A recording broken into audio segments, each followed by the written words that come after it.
Bum, bum, bum, bum. Welcome to Hammer Dahn. There it is. Number one sports gambling podcast coming out of the PMI office. I am Tone Diggs, joined by the still Monday night doubleheader winning Pat McAfee, How's it going? along with his desk mate, dropper of nukes and stats and trends, Mr. Bubba Gumpino. Good day, Tony. The table. Good day to you, the table.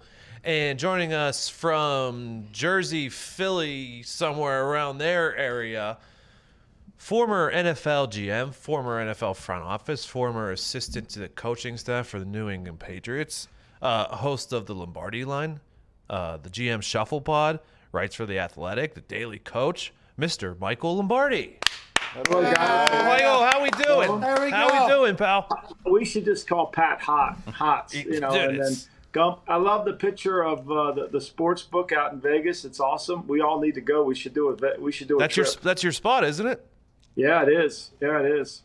I'm It's- supposed to go to the grand opening at the end of the month, but I don't think I can do it with my schedule. You wearing a T-shirt in that pool? No, I grew up on the Jersey Shore, bro. I don't wear no T-shirt. Hey, that's for the Bennies. The Bennies would do that. Yeah, I mean, I know what to do at the beach. I'm not being in great shape. I'm not wearing a Speedo, but I can tell you, I know what to do. Hey, you know, plus your pie's on. You got to show off that beautiful olive skin that sun just I soaks it in. can get dark as anybody. You know, it's a good thing. All right, let's get this started.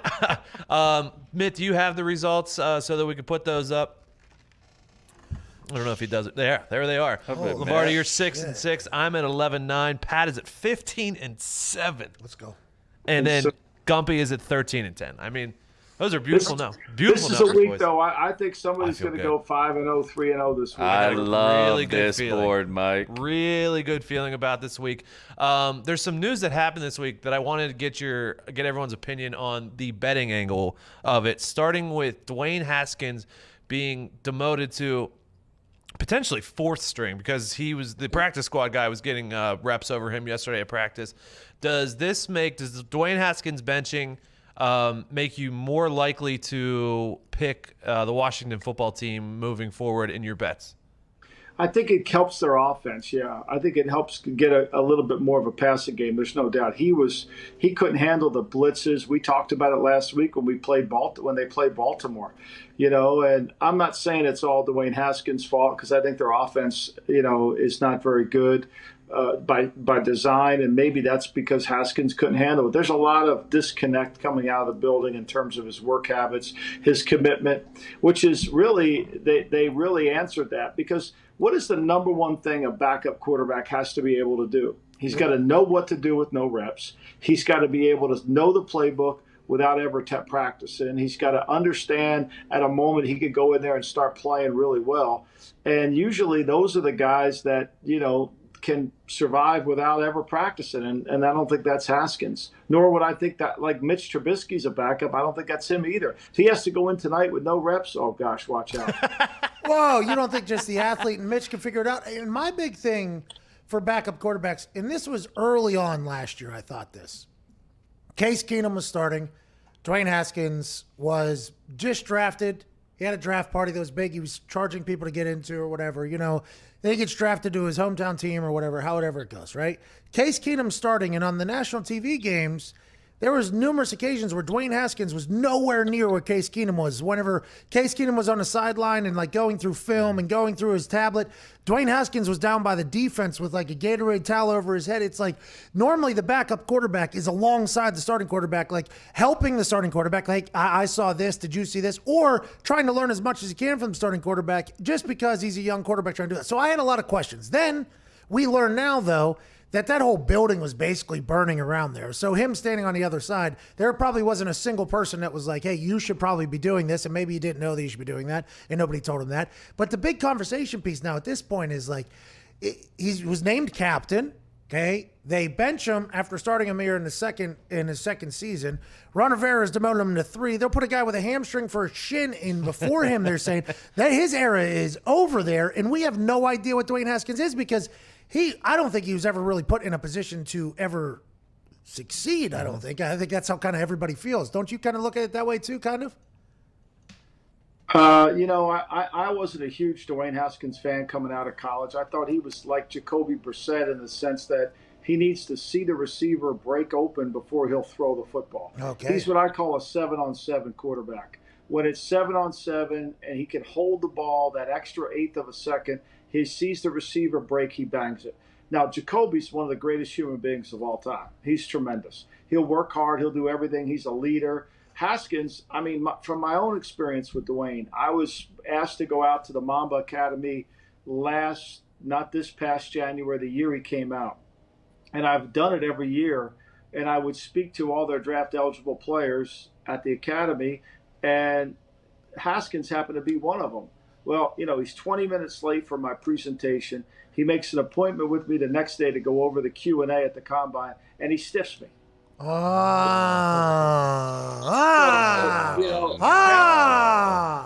Past performance predicts future achievement. And that's one of those things, by the way. I was at the Senior Bowl. They're like, if a team asks to meet with you, this is obviously, and you know this, but you're 15 minutes early for this. This is a job interview. You need to be the best representation of yourself at all times. And if he did that to you at the Mamba Academy, I would assume that he potentially maybe did that to others as well. But I don't know.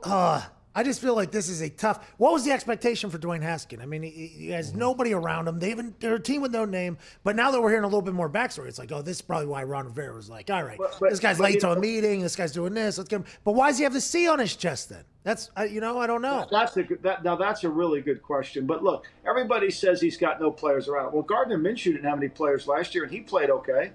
And so. You think Joe Burrow's not getting the crap beat out of him? He's playing okay. Justin Herbert, he's throwing the ball to receivers I have to go look up, and he's playing okay. I think we make way more out of that than there is. It's the quarterback makes the supporting cast better, not the supporting cast makes the quarterback better. Yeah, I mean, look at the guys Brady did it with for how long, Mike? Yeah, I mean, it's the quarterback rate. Look at Aaron Rodgers. Yeah. I heard him on your show this week about how his bad years are everybody's good years. Look, there's no denying he did not play up to the Aaron Rodgers back in 11 and 10. And, well, now he is. But the guys he's throwing the ball to, everybody said last year were terrible. This year they're making plays for him. He's rising the level to him. I think everybody's wrong with that. Haskins has nobody playing with him. Well, I'm sorry, but you can make other players better too, and so I think there's a lot of things going on there. But I'm with you. The captain thing, why would you make him the captain if he didn't exemplify everything you believe in? That's my big thing, because you see the C on him. You're assuming he's going to meetings on time. He's putting in the extra work. He's whatever. And maybe the Zoom calls, he was like first one in the Zoom call. I don't know. I don't know how you do it. But when you see the C on him, in my eyes, I automatically wipe off everything that could potentially have the tendencies of the thing you just discussed. Like, okay, late to meetings, loud, doesn't take coaching, like that. If he has a C on him, like, okay, so all that can't be true then, because I don't know much about Dwayne Haskins. But then you hear the story out of the Mamba Academy, you're like, wait a minute, is this? You don't know. I don't know. Well, and everyone said he came into camp in shape this year. So like they said that they could tell there was a noticeable difference about him this year. But maybe he just didn't progress on the field like Ron Rivera wanted to see him progress. And then he's got a guy in Kyle Allen who last year started, I believe, 5-0 for him. So on that side, Michael, like Kyle Allen did start very well last year, but then did the defensive coordinators just study the tape and then figure out Kyle Allen? Do you think that's what happened last year, Dylan? I think they got to him. And here's where I think Haskins gets it. And I talk about this all the time when I talk to players. Every guy that enlists into the Navy SEALs program, the 150 guys that join the SEALs, they all can do the push-ups. They all can do the sit-ups. They all can run the mile. They can do it all. They would not get to where they are if they couldn't do that. What separates the 25 that make it over the 125 who don't is that the 25 that make it can do it every single day. They never tire. They can keep going and going and going. They never wear down. Whereas the other 125 mentally are just not strong enough. I see Dwayne as one of those 125. He's got the gifts, but he just doesn't realize what it really takes to be a great player and do it over and over and over. Oh, Hey, Buds, by the way, is no joke. I'd be a part of those 125. I'd be a part of the I 125. mean, look, I wouldn't even qualify, but my point is you can't tell. Like they all say when you go to Bud, the guy who's the best athlete, the guy who flashes at first of the train of the first week of camp, he's always the guy that never makes it.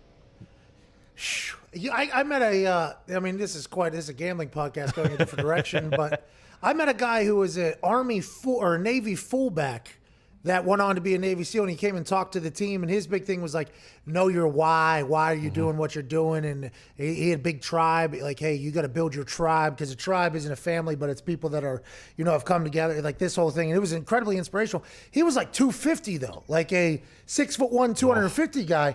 And we were like, he'd get this incredible speech. And we're like, okay, yeah, cool. First question was like, how the fuck did you make it through? But you were like 260 pounds. You would assume that they'd be a lot smaller. And he did that same exact thing you just said there. He was like, I was never first, by the way. I was never, ever first. But there wasn't a day where I was like, this is going to beat me. Every single day I was going to show up and I was going to win or whatever. And there is a lot of that whenever it comes to being a quarterback. A lot of people can throw the ball. A lot of people can do all that shit. But it's every day you got to be like, I'm going to be the best guy to ever play the position. And that's quite a commitment at the most important position in all of sports. No doubt, and Peyton. I mean, you were around him. I mean, you think he'd never had he came like he came to work every day like he had never worked the day before. Tom, same thing. I'd assume. I never saw him work, but I'd assume he's the same exact way. Same way. I mean, Tom. Today's Thursday. He's playing, but typically on Thursday he's got the trainer out there holding the goddamn band so he can do drops. So with the gambling angle of that, Washington football team is plus 7.5 at home to the Rams. When you talk about games that you just kind of eliminate, is this one that you eliminate because you just don't know what you're going to get from Washington? Yeah, I mean, initially my reaction were to take the Rams, but and then I start thinking about if Chase Young plays, which it sounds like he's on track to play, that defensive front can give Jared Goff problems. You watched that Giant tape last week. Jared Goff was terrible. I mean, he makes they blow a coverage. They blow a coverage to Cooper Kupp. And that saves them. I mean, that just flat out saves them. They brought a slot blitz. They played a zone behind it. It was a zone pressure, and they were confused. And he got behind the linebacker. There's no free safety back there, and Kupp just ran to the end zone. So, and the one thing about Washington is you can't really run the ball on them very well, and really Goff needs a good running game to make all that play action stuff work. If he can't run it, he can't carry the team. So, I mean, this game's off the board for me tomorrow. I'm not picking it, but my numbers say to take LA Rams, but those numbers with Washington are kind of fraudulent with Haskins in there. Shout out Pat also for obviously knowing that the Giants were going to cover last week and keep that close, and that Goff was going to play terrible. You knew when they saw him jump on that fumble at training camp and celebrate that team was going to come together at some point and not lose by 2 scores. Next thing I got on the board is Billy O Stooge is gone. Billy O'Brien. Pat and I have the same thinking here. Earlier in the week, I was probably going to take the Jags if it was still Bill O'Brien, because that team was just a dead team in water, and they were giving 7.5 points to the Jaguars. Now, I'd be very afraid to take the Jaguars just because I think this team's going to be 0-4. They're going to be playing loose. They're going to be feeling great with old Romeo. Are you in a similar position here, Michael? Yeah, I mean, my number said it was a pick'em game, right? So I would have, because it was a pick'em game, I should have taken the 6 in Jacksonville. But I mean, when you watch Houston play last week against Minnesota, their effort, their intensity, they are one of the worst teams. So what I always try to measure is your ability to execute as a football team, and the best way to do that is rushes and completions. You take that rushing attempts and you add it to the pass completions, and that number should be, on offense it should be over 53. On defense it should be under 48.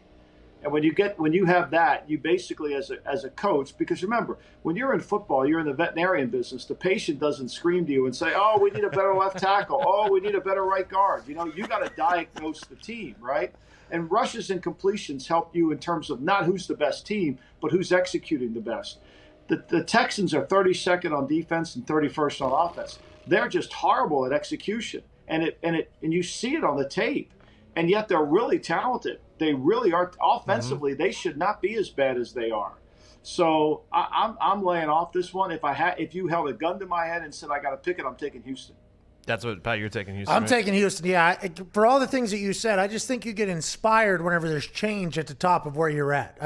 That's a natural reaction, I think, in every profession, including sports, when you could potentially not like somebody and then that person's gone. And now we're hearing stories of hero J.J. Watt turning and the defensive coordinator turning on him publicly in front of the entire team, and then more things happening. I just feel like that team will play inspired around Romeo Crennel and kind of feel as if they're in a much better spot than they were a week ago. And I think that type of team could potentially come out and dog walk the Jaguars. But also, I mean, Joe Dirt aside down there in Jacksonville, they could completely just unravel here and lose, and that could also happen. But I'm going with the first one because I'm an optimistic human. I am betting the Texans -6.5 against the Jaguars. I wouldn't argue with you, Pat, because I think there was a genuine a dislike the way they played. Here's why, and I wrote this for The Athletic. Billy O'Brien is a fiery personality. He's Irish, and he can fly off the handle in a second. And his team played nothing like that. Yeah. You know, your coach, the head coach, you have to you should, as a head coach, your team should adopt your personality. Tough-minded, gritty, whatever it is. They should adopt that because you're the one talking about it every single day. And the Texans were nothing like that at all. Pat, I know Bruce was technically an interim coach, but that was a completely different situation. Have you ever had an interim coach because of a firing? No, not because of firing. Bill Belichick, or not Bill Belichick. When I played for Bill Belichick, no, Rich Rodriguez. He left and went to Michigan. Yeah. We had Bill Stewart for the interim head coach for the Fiesta Bowl, and we all rallied behind him, and it was a very good moment. And that was pretty similar situation, I think, here, where I don't know Romeo Crennel. I think a lot of people like him. I'd assume his players like him. You kind of play for the guy. I don't know how long it'll last, okay? I just think the original juice that they're going to get from this change, I think, is definitely going to happen on Sunday. The Texans have played very good teams so far as well. True. Jags is by far the worst team they've played this year. Yeah, I just put the bet on. No doubt. And it's reflective in the line, Gump. I mean, you know, what 0-14? I mean, how remarkable is this? A 1-3 team who should be 0-4 is favored by 9.5. That Cowboys and an 0-4 line. team is favored by 6. I mean, seriously. I'm glad you brought that up. Michael, because the next thing I want to talk about, Gumpy, how many big lines are there? 11 out of 15 games are over 6, the spread. So, and then I went through, and the website that I look at, it tells you kind of where the big money is and tends to tell you where the sharp action is. So out of those games that have greater than 7-point spreads, Raiders at Chiefs, Eagles at Steelers, Jets versus Cardinals, Giants at Cowboys, which we just mentioned, and then Vikings at Seahawks. And I guess you could throw Broncos, Patriots in there. We'll see what happens there. Do you like any of the dogs in those games, either the Raiders, Eagles, Jets, Giants, Broncos, or Vikings? Any of you guys? We'll start with Michael. I really like the Eagles. I like the Giants a lot. I like the Eagles and the Giants. I like those two teams. I mean, I think Pittsburgh's a really good team. But I had this game. I thought this game should be around 5.5, and it's, what is it now? Is it 7 last time I checked? It's 7 last, and I think eventually it will. There's only 21% of money on Philly, which I like. So I like them, and I like the Giants. I mean, I think that this should be a 6-point game, and I'm getting 9.5. Am I getting 9.5 or am I getting 9? 9.5. But it's moving. It's at -120 at 9.5. Correct. Right? So that means it's moving. Yeah, it will be moving to 10 probably.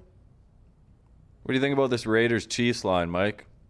I'm waiting for the injury report. If Chris Jones plays, I really like if he doesn't play, I really like the Raiders. Plus 12 is a lot of points. Ran the ball on him really well last week. All right. Who was it? So the Chiefs didn't play great against the Chargers, and then they came back and they played incredible against the Ravens. I'm not saying they didn't play great against the Patriots, but the Patriots hung with them, I believe. Besides you, longer than a lot of people thought they would. You think the Chiefs maybe just potentially have a bounce-back week against this Raiders defense that always struggles against them? I mean, the Raider defense scares the hell out of me. There's no doubt. I mean, look, Mahomes had 2 interceptions dropped last week, one that was called back by Corrente, so that's 3 right there. I mean, look, I didn't think they played well at all. I think the Patriots, they played a really light box and was able to play and stop the run with Hilaire. with Allaire running in there. I mean, they played him other than the Brian Hoyer factor, they played him really well. He really hasn't. Allaire hasn't really done much since week 1. He was the focal point week Yeah. 1, though. He hasn't been the focal point since then, I don't think, right? I mean, we're watching the same the games. Patriots basically dared them to run him. They played a 6-man box with the safety down in there and said, look, you're going to call runs. We're going to – and they held up against them. I mean, they held up. You know, you got to take your medicine one way or the other. If you want to play a 7-man front, it's like the old run and shoot teams. This is the fascinating thing about the run and shoot teams. Everybody thought they needed to play a 6-man box against the run and shoot team when they would only block 5 guys anyway. It never really mattered. They would run the ball away from the 6th guy. So teams that started to defend the run and shoot much better ended up just playing a 5-man box because you could end up cheating to the side of where you thought the run was going to go. It's the same thing that happened the other night on Monday night. The Patriots played a 6-man front. They kind of cheated where they thought the thing was, and they fit the runs really well. That's the second highest total of the week, Mike, at 56. I know, but do you think Derek Carr is going to be able to do this? I mean, See, that's the thing. This matchup last year, the total was 49 and 38, and the Raiders have been under in 14 straight divisional road games. Oh, boom! yeah. See, I think there's a lot to that divisional stuff. Like the Giants, Cowboys. Look at those, or even like Cincinnati, Baltimore. They're 5-5 the last 10 games between those two teams. The last 2 times Cincinnati's played in Baltimore, it's been a 3-point and a 6-point game. I love Cincy, Hey, especially So while you guys were talking there and we were going through all those big spreads, I just put max bet. I did not know Cincinnati was getting 12.5 against Baltimore Ravens. Lamar Jackson's been out for 2 days now with a knee. They're saying he's going to play or whatever. I guess we'll find out if sitting out a couple of days made him fresher and better. But 12.5, that Bengals team has played everybody tough. Like I feel like they've played everybody tough at this point. I guess the revenge after the Chiefs game they're still thinking about, but that seems like a lot of points. Bengals are 3-1 against the spread this year. Yeah, I mean, and they didn't play. They played last week. I mean, I didn't think the Ravens played their best game last week against Washington, even though they covered it. If you had them at 13.5, they covered for you. The Ravens at home, for whatever reason, do not cover the spread either. They're 4-12 their last 16 as a home favorite. Well, there you go. Cincinnati. I mean, I'm going to take. That's the one. I think I'm definitely going to take them. Yeah, by the way, I think this might be a clean sweep. I think we all agree on that one, huh? It might be our Browns pick like last week. Here we go. I could go all night with stats on that one, Mike. Oh, the Bengals-Ravens one? You got any more? You got any Let's hear 'em. Bengals 10-3 against the spread their last 13 as a road dog. 10-4 against the spread their last 14 road games. Ravens 5-11 against the spread their last 16 home games. 4-12 their last 16 as a home favorite. Gumpy. Let's go. Hey. Go. Hey, something to think about there. Before we move on, one of those big lines, Jets and Cardinals. Man, that was awesome. We're all on the same page here. Feels good. And we're on the numbers side of this whole thing. It feels like we're really doing it. Hey, good for Hammer Dahn. Hey, good for Hammer Dahn. Good for us. Does Flacco being in versus Darnold change your power rankings at all? I laid off this game. My numbers, I would have gone with the Jets in this one here.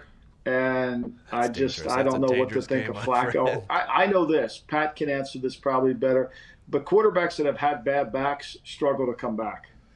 Oh, I don't know that. I don't know any quarterback that had a better back. Joe Montana's back was – they come back, but it's never quite the same. The back injury is problematic. You don't want to get hit anymore. I think that's the issue. That offensive line, now can the Cardinals hit them? I mean, Chandler Jones, who else? The Cardinals – have not played well in the last 2 weeks, especially offensively. I mean, Murray's numbers have not been good other than running the ball. Is that on Cliff at all, Mike? Like, is the book out right now on them? I think he can't. From talking to people in the league, he can't see. They know he can't see down the field, so everything's outside the numbers, and it's becoming a problem for him. And he overthrows the ball inside, much like Mayfield. This is what's going to be interesting about Tua. Tua's the same size. He's 6 feet tall. Justin Herbert, he has no problem seeing anybody. When you general managers back in the day made the decision of what NFL quarterbacks look like, right? 6'4" at least. They're these big guys. They can throw the ball. And that is kind of how it's always been. And it's changing, right? Drew Brees debunked that theory, everybody said. And now you got Russell Wilson, and you got Baker playing, and now Kyler and Tua potentially. Does it kind of make you, like, whenever you see Russell Wilson and Drew have success, are you like, oh, we were wrong on that? Or are those two outliers, you think, and undersized guys? Oh, I think they're outliers, and here why. We know Drew Brees was a world-class tennis player in high school. Unique. I mean, I'm talking about a world-class tennis player. We know Russell Wilson was dominant in baseball, got drafted by the Yankees, and football. Yeah. So we're talking about, whereas Baker Mayfield was a walk-on to not, he's a good athlete. I'm not suggesting he's not, but we're talking about world-class athletes as opposed to good athletes.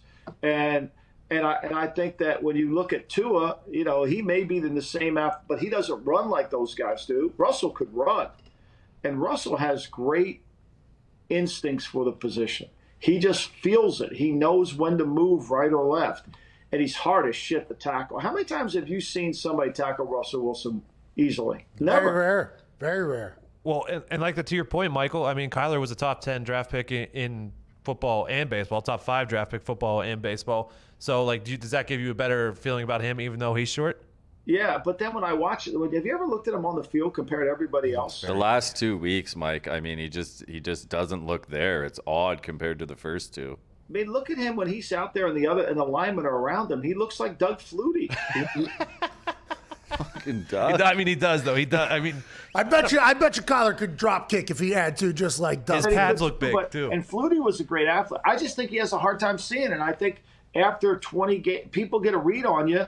And now, look, he can run, and it's dangerous. I mean, he took it up the middle against the Panthers, and you know, everybody was chugging wind trying to catch up to him. It was hard. Even when they were 2-0, Mike, he only threw 3 touchdowns, had 5 picks the first 2 games as well. Yeah, I know. They're winning with him on the ground. You got to stop their running game. Where's this information? Numbers. I mean, he's like the best point guard ever. Yeah, he is. He just sets you up. He's unbelievable. But some of these numbers would be nice to know before you put in like your super boosts. You know I've been on the cards the last 2 weeks. I can't do it. I can't do it. To promote that yet or no? Well, I don't think it's up yet. I'm not sure. I got a great tease because with these massive spreads, you can get some really good teases right now this weekend with the movement of 6 or 7 points. I got a great tease. I think it's going to have good odds on FanDuel. But I will say Kyler Murray is a part of the said tease, and I don't like what I'm hearing from our Canadian knowledgeable friend back here. If he's a part of your tease, that'll be the Cardinals to beat the Jets. And if they don't beat the Jets, they got big fucking problems. Which, by the way, they probably do. We don't know if they do or not. We have no idea. All right, let's get to the most important part of the show today, and that is the picks for tonight's game. Talk about tonight's game.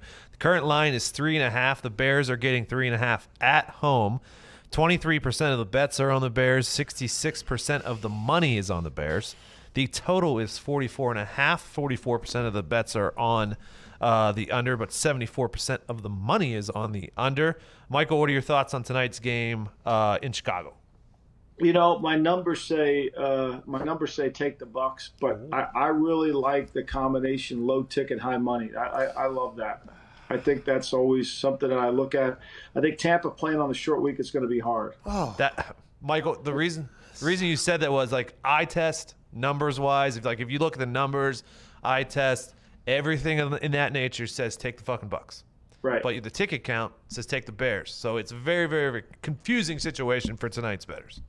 Yeah, I mean, so for me, I don't play Thursday night games, but the short week, I think is going to hurt them. I think you got Mike Evans is going to go out there, Scotty Miller's going to play. Mm-hmm.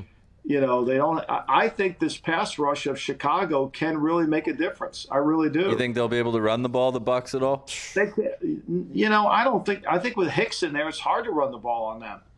Hicks is a really good player. So and there's no chance the Bears are running. They don't have one rushing touchdown this entire season. Matt Nagy would rather run a triple reverse to get a half a yard than just smack somebody in the mouth. I mean, Matt Nagy's like the kid who knows there's a bully on the way to school, so he'll walk 8 blocks out of the way to avoid the bully. You got to meet O'Doyle sometime, man. You're going to have to meet him at some point. Sometime, man. You got to walk down that street. At some point. do it.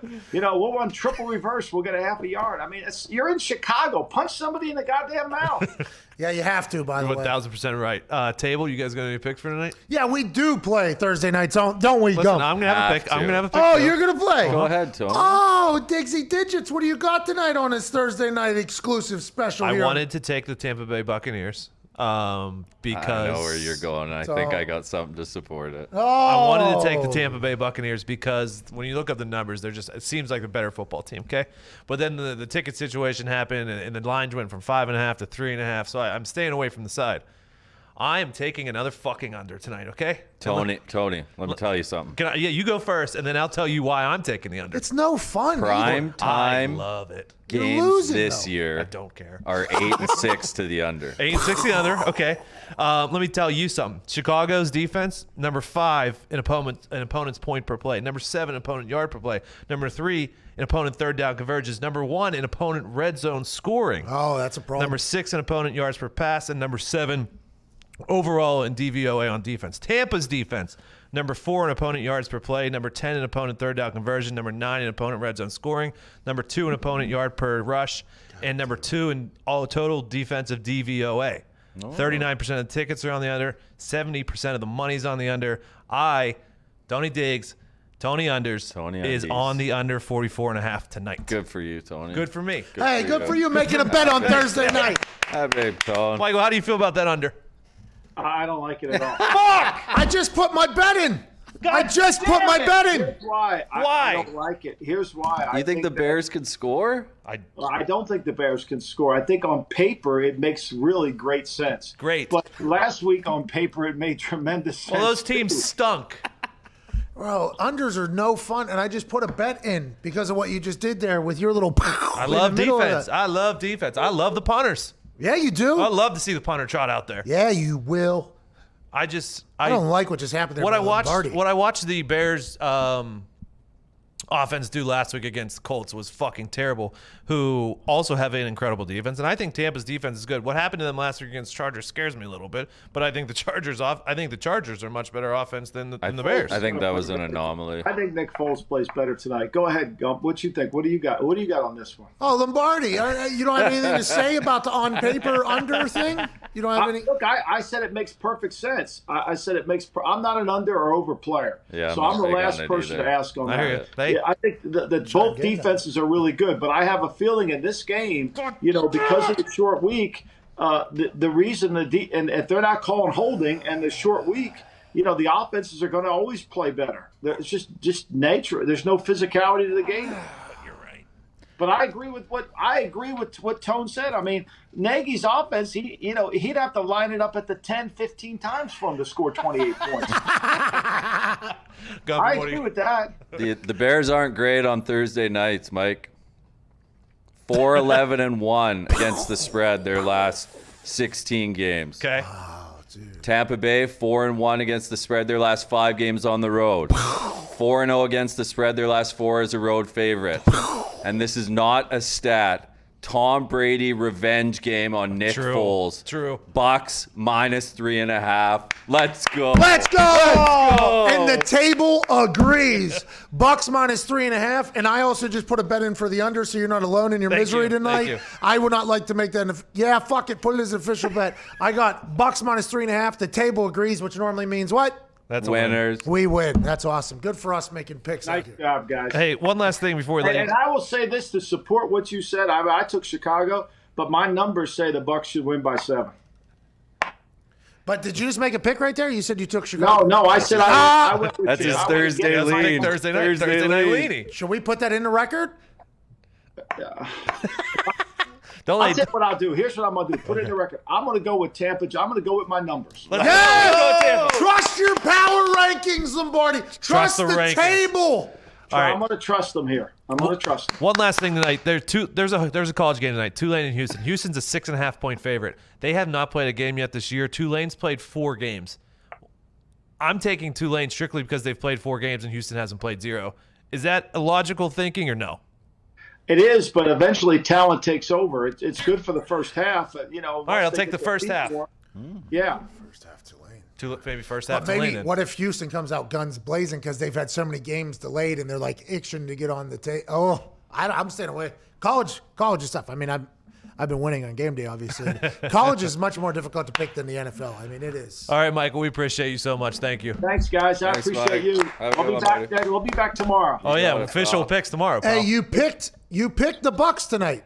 I did. I'll tell you what I'm going to start doing. I'm just going to go with my power round. You should. Yeah, let's market the power ranking. I'm not going to overthink it. Here we I'll go. see it. All right, see ya. All right, I think we're all on the same side. Like I didn't take the Bucks, but I think the Bucks are. Hey, I took the under. I did not make a pick tonight. You're right. You did. It's good. I mean, I'm But gonna you lose. did a lot of things about the Bears. No, I didn't. You let. I think you. I've been on the top of the mountain screaming that this team fucking stinks. Yeah, but you did the whole low ticket, high cash thing, didn't Well, you? that's my job here. Yeah, you're right. You're just Just no pick sixes tonight, Tom. Just None of no them. Tommy. Just no Don't pick need them. sixes. Don't need them. don't help them score. They can't score themselves. Don't need them. Let a punt come. Let a punt happen. Do what you got to do. Listen, how's the punters in this game? Bradley Pinion, you got a massive leg. Could be problematic in Chicago if it's breezy though. I think that's kind of always been his Here's thing. also another thing to the under. Suck up, I guess. He missed one last week, but he got it figured out. He pulled it. Yeah, they straightened it Who's out. kicking balls in Chicago right now? Cairo Santos, isn't he? He's known to miss a ball or two. Well, that's why he's at Chicago Bears now. He's been in a lot of different places, but he seems to be hitting a good ball. I think he missed last week too, though. I think he missed a kick as well. I think he pulled it to the left, I believe. Yeah, so you're right. There's a lot of misses potentially, but it's Thursday night football. Hey, did you watch that entire Bears-Colts game last week? Yeah, I watched I'm that. excited for Allen Robinson to get a national spotlight because he balled out last week. He's very good. And when everybody was talking about extending him a couple weeks ago, a lot of people were like, I don't know who it is, and for good reason, right? Because Jacksonville. the offense of both those teams is not one that is getting spotlighted heavily on a lot of things. But yeah, there's highlights making its way around the internet that are like excited for tonight. He will go moss somebody if he has. 1,000%. We can't thank you enough for tuning in. We got a visitor here. Who is it? Just Connor here, Tony. Can't wait. I just thought I'd throw my hat in the ring here. Yeah, please do. Yeah, I felt good about this. Chicago's defense special teams to score a touchdown tonight, plus 700. What do you got that? Because Tommy's been throwing pick sixes. Tommy's been throwing pick sixes, and we always talk about the two sides of the wheel. We always talk about how the defense works on a string.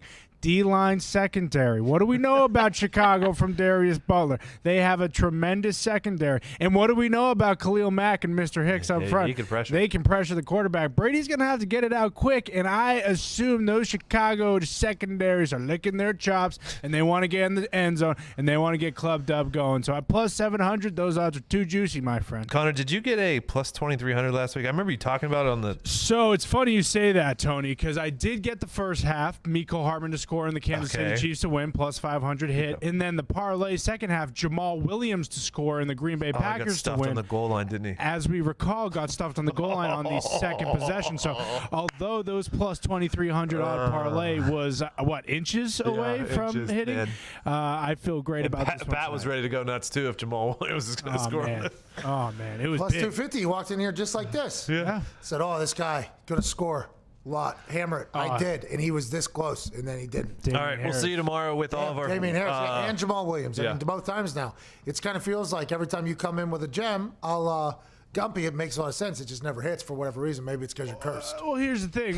Like I said before, who knew that the Wild Hoyer was going to run wild on the red zone? Like they just Lombardi. Yeah, Lombardi did. They stopped giving it to Damian Harris. They got rid of the run game whenever they got close to the end zone. Made no sense. But hey, tonight Brady's throwing a pick six, baby. All right, let's do it. I knew. Because that's I why your forgot. own team was your own undoing in the Survivor pool. Because everyone knows, Connor, everyone knew going into that game what was going to happen. By the way, Survivor Pool's back tomorrow because congratulations, Nick Morotto. Congrats. You won the Survivor Pool. Didn't even take a plus or minus one. He said, I don't need it. I'm No, going he to did knock him not. out with his own team's going to lose it. Survivor plus did one, take minus it. one. Survivor back tomorrow. Before We got to put something like worth winning. Yeah, and 'cause- Nick is not going to be happy strictly because like Nick won and we didn't have a prize. I gave him a Tootsie Roll.